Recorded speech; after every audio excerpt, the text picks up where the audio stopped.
শুভ সকাল বন্ধুরা।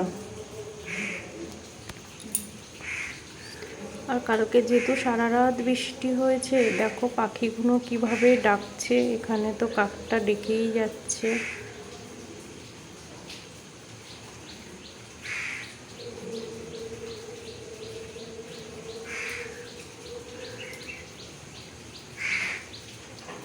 ওই ডালে একটা বসে ডাকছে, দেখো।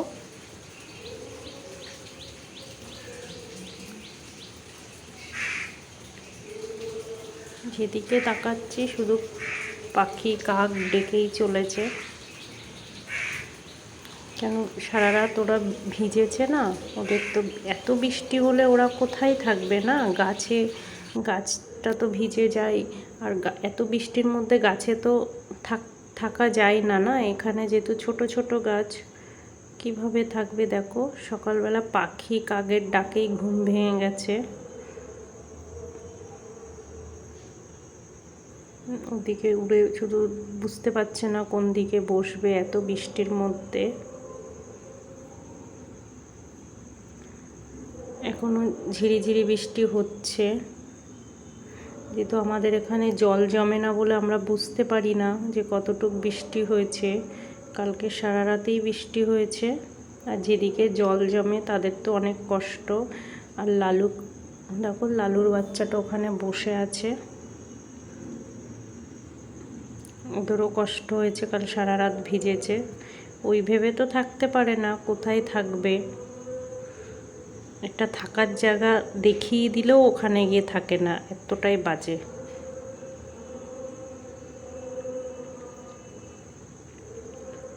আর এদিকে দেখো আকাশে তো অনেক মেঘ, মনে হচ্ছে সারা রাতেই বৃষ্টি হবে।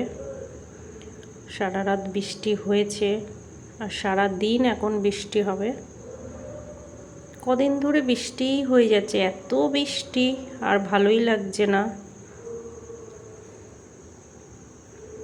মেঘ করে আছে চারিপাশে। আর গোলাপ গাছটা দেখো, বৃষ্টির জলে গোলাপগুলো কেমন হয়ে গেছে। এটার মধ্যে অনেক বড় বড় গোলাপ হয়, কিন্তু এটা আমার অনেক পছন্দর গাছ। গোলাপের জাতটা খুবই ভালো, সহজে পাওয়া যায় না। আর এটা তো অনেক বড় গোলাপ, হলুদ গোলাপ গাছ। এটা মরে গিয়ে একটা ডাল আছে, জানি না এটার মধ্যে ফুল হবে কি না।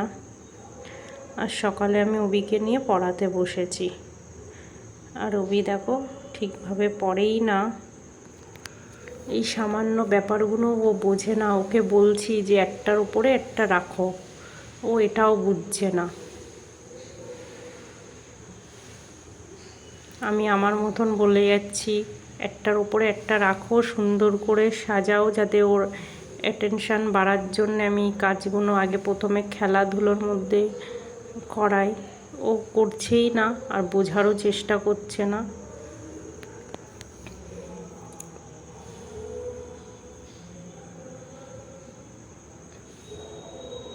আর এটা যদি আমি 2 বছরের বা 2.5 বছরের বাচ্চাকে দিতাম, কি সুন্দর করে দিত, কিন্তু ও সেটা করে না।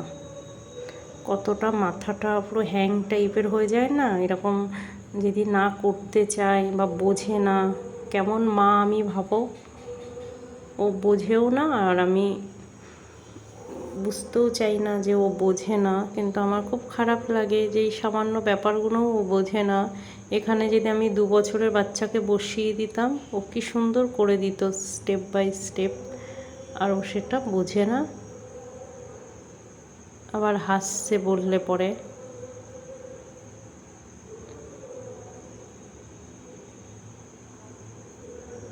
অবিকে দেখলে মনেই হয় না যে অবির এতটাই প্রবলেম আছে। আবার হাসছে আমি কি বলেছি। খুব খারাপ লাগে মাঝে সাঝে অবিকে নিয়ে। আর এখানে দেখো 10 টাকা, 5 টাকা, 50 পয়সা, 2 টাকা, 1 টাকা, এগুলো সব নকল পয়সা। আর এই পাশে নকল টাকা। এগুলো ওকে শেখানোর জন্য আমি কিনেছি, টাকা চেনানোর জন্যে। ও যাতে শেখে। টাকা পয়সাটা তো শিখতে লাগবে চলতে গেলে। পড়াশোনা সবার হয় না, ঠিক আছে, পড়াশোনা না থাকলেও যাতে একা রাস্তায় চলতে পারে, টাকা পয়সা চিনতে পারে। আর এখানে অনেক ফল, সবজি, পশু পাখির ছবি, এখানে অনেক কিছু আছে। আমি ওকে দিয়ে এইগুলো চেনানোর চেষ্টা করি, মুখে বলানোর চেষ্টা করি। প্রথমে আপেলের ছবিটা দেখালাম যে বল এটা আপেল, ও একবার পেঁয়াজ, আরেকটা কি বলেছে, তারপরে 3বারে ঠিক বলেছে আপেল। অনেক সমস্যা আছে ওবির, দেখলে মনে হয় না, কিন্তু আমি বুঝে পাই না যে কি করব, কিভাবে ও শিখবে। আমার মনে হয় দেয়ালে গিয়ে আমার নিজের মাথাটাকেই ঠুকি যে ওবি কেন এমন করে। মাঝে সাঝে খুব কষ্ট হয়, খুব খারাপও লাগে। আর কলাটার ছবি দেখিয়েছিলাম, কলাটা বলতে পেরেছিল। যখন ঠিকঠাক বলে তখন আমার বুকটা পুরো ভরে যায়, আর যখন ঠিকঠাক বলে না তখন কিন্তু খুব কষ্ট হয়, খুব খারাপ লাগে যে ওবি আজকের কোন জায়গায় আছে এইগুলোও চেনে না, আর আমি কোথায় আছি। বেশি খারাপ আমার লাগে। আমি আমার মতন বলেই যাই, ও কোনো বলতেই থাকে না, ভুলভাল বলে। তারপরে এইগুলো তো বললাম ঢুকিয়ে রাখ, তোর আর করতে হবে না। এটাও ভালো মতন পারে, এই যে গোছাগুছি কাজটা করতে পারে। আর যেহেতু ওকে বেশি পড়ানোর টাইম আমার নেই, বেশিক্ষণ বসতে পারি না, রান্না বান্না সব আছে, অনেক রান্না করতে হবে, একা হাতে সব কাজ করতে হয়, তো তখন ওকে সময় দিলে এদিকে হবে না। আমার আর বড় ছেলে আছে, তাকেও তো দেখতে হয়। আর বাড়িতে যেহেতু কাজের লোক বলতে গেলে আমি, ঘরোয়া কাজ যেটাকে বলে রান্না বান্না, সেটা করলে আমি। আর এটা আমার হেল্প আর ওর হেল্প মিলে এটা করেছি, বুঝিয়ে দিয়ে আমিও করেছি, ওটা নিজে নিজে করিনি, আমারও হেল্প এটার মধ্যে আছে, তাই একটু মজা করে নিয়েছে। আর এখানে দেখো অনেক টাকা এগুলো ওকে শেখানোর জন্যে। তারপর 4টে বাজে রান্না বান্না করে আমি চলে এসেছি খেতে। সেই কোন সকালে রান্নাঘরে ঢুকেছি, যেহেতু বাড়িতে লোকজন আছে, অনেক রান্নাই হয়েছে, অনেক দিন ধরেই লোকজন আছে। তারপরে আমি 4টে বাজে তখন খেতে বসলাম, অল্প একটু ভাত নিয়ে। আর আলুটা দেখো পড়ে গেছে ভুতুড়ে কাণ্ডকের মতন, জানি না কি হবে, হলেই ভালো। আর নিজের হাতের রান্না তো খেতে না ভালো লাগে না। সবাই বলছে ভালো হয়েছে রান্নাটা, মাংসটাও খুব টেস্ট হয়েছে, কিন্তু আমার ঠিক ভালো লাগে না। তারপর আমি খেয়ে উঠে লালুকে একটু ভাত মেখে দিলাম,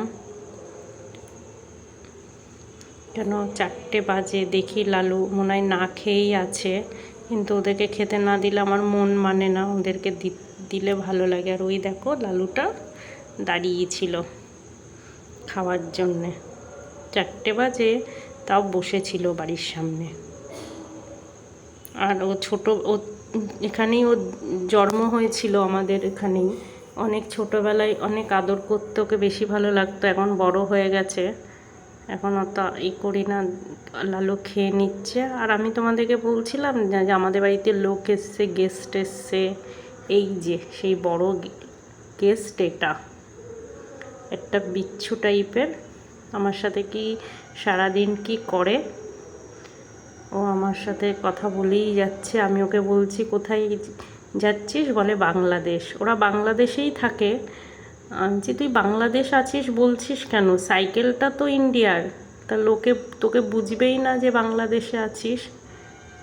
আমার মনে হয় ওকে গাল দুটো ধরে চটকায়, এত আদর করতে ওকে ভালো লাগে। আর অনেক কথা বলে ও, জানো না ও যে কি কথা বলে, সব স্পষ্ট কথা বলে, আর অনেক কিছু ও জানে। ওকে হেবি আদর করতে ভালো লাগে।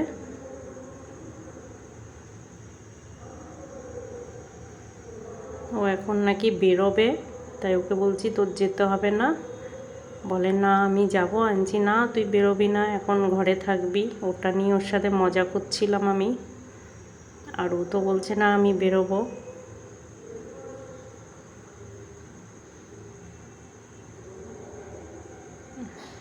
ওটা হচ্ছে ওর বাবা, ওকে জল খাওয়াচ্ছে। ওর মা বাবা সবাই এসছে, দাদা সবাই এসছে ওরা। আমি তো ওকে আটকানো, ওকে খোঁচাচ্ছি যে তুই যাবি না, তুই বেরোবি না। ও আরও রেগে যাচ্ছে, ও বলছে আমি বেরোবো, যাব। ও ওর মতন বলে যাচ্ছে আর আমি আমার মতন বলে যাচ্ছি। ওই দেখো কতটা মজা করছে।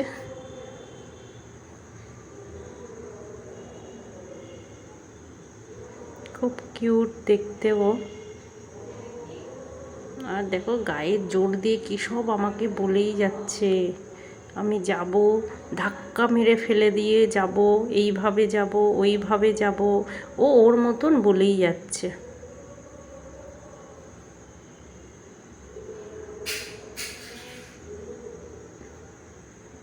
ওই দেখো আবার বলছে মাম্মি আমাকে যেতে না করছে,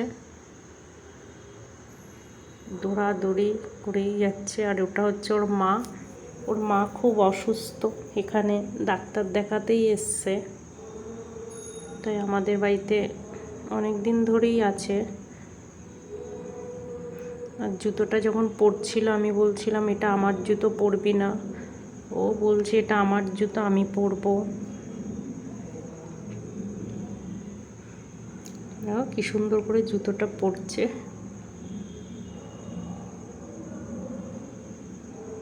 যারা সুস্থ হয় কত সুন্দর হয় না? ভগবান কেন সবাইকে এক করে না ভাবো? ও যেহেতু সব বোঝে, আর কি সুন্দর আমার কথার উত্তর দিয়ে যাচ্ছে, কত ভালো। আর অবিকে যদি কিচ্ছু জিজ্ঞেস করা হয়, অবি তো হা করে শুনবে, কিছু বলতেও পারে না আর বোঝারও চেষ্টা করে না।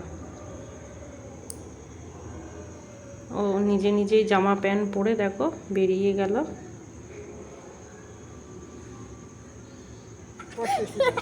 দৌড়াদৌড়ি, দাঁড়াতে বলেছি তোকে আমি।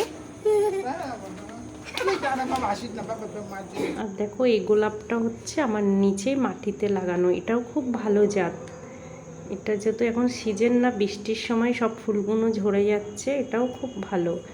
এখানে অনেক গাছ লাগানো, এটা শীতকালে তো গাছ ভরে ফুল ফোটে।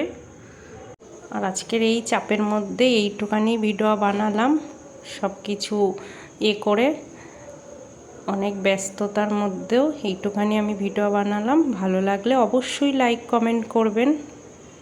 এখানে ভিডিওটা শেষ করলাম।